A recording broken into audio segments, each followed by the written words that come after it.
शहरात संत नरहरी महाराज यांची जयंती उत्साहात साजरी करण्यात आली। यावेळी मंत्री अतुल सावे यांच्या हस्ते संत नरहरी महाराजांच्या प्रतिमेस पुष्पहार अर्पण करून मिरवणुकीस सुरुवात करण्यात आली। यावेळी विविध ठिकाणाहून महिला, पुरुष, भाविक भक्त, समाज बांधव मोठ्या संख्येने उपस्थित होते।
महाराष्ट्राला संत परंपरेची मोठा वारसा लाभलेला आहे।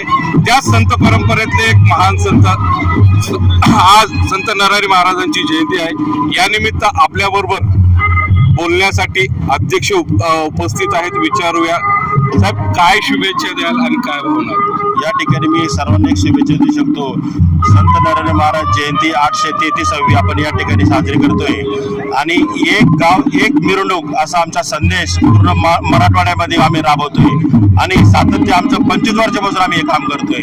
यामध्ये सर्व कार्यकर्त्यांना बरोबर घेऊन महिला, पुरुष या ठिकाणी एकजुटीने या ठिकाणून मिरवणूक निघून ती संस्थान गणपतीला आम्ही समारंभ करतो। या ठिकाणी साहेब, सर्व शाकीय समाज यामध्ये सहभागी, सर्व शाखा 18 मोठ शाखा आमच्या त्या सर्व शाखा एकत्रित येऊन आम्ही काम करतो। काय वाटतंय समाजाला एकत्र आणताय, या निमित्त समाज एकत्र होतोय, काय वाटतं?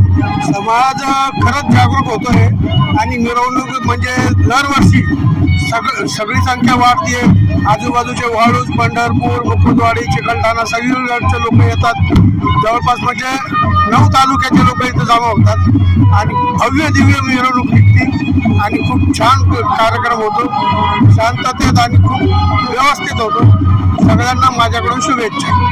या निमित्त खास करून युवकांना काय आव्हान करणार? युवकांना हेच की बाबा हे आपले जे आहे उत्सव हा अधिक उत्साहाने पार करावा आणि त्यांनी सर्वांनी एकत्र राहावे व एकजूट राहून सगळं काही काम करत राहावं। हे होते आपल्याबरोबर सराफा असोसिएशनचे अध्यक्ष व समाजाचे अध्यक्ष।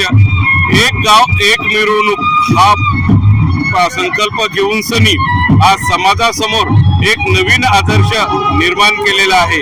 हाच आदर्श घेऊन सर्व समाजांनी जर एकत्र आलं तर सर्व समाजाची उन्नती व्हायला वेळ लागणार नाही। अशाच नवनवीन बातम्यांसाठी बघत राहा UCN TV। मी आपलाच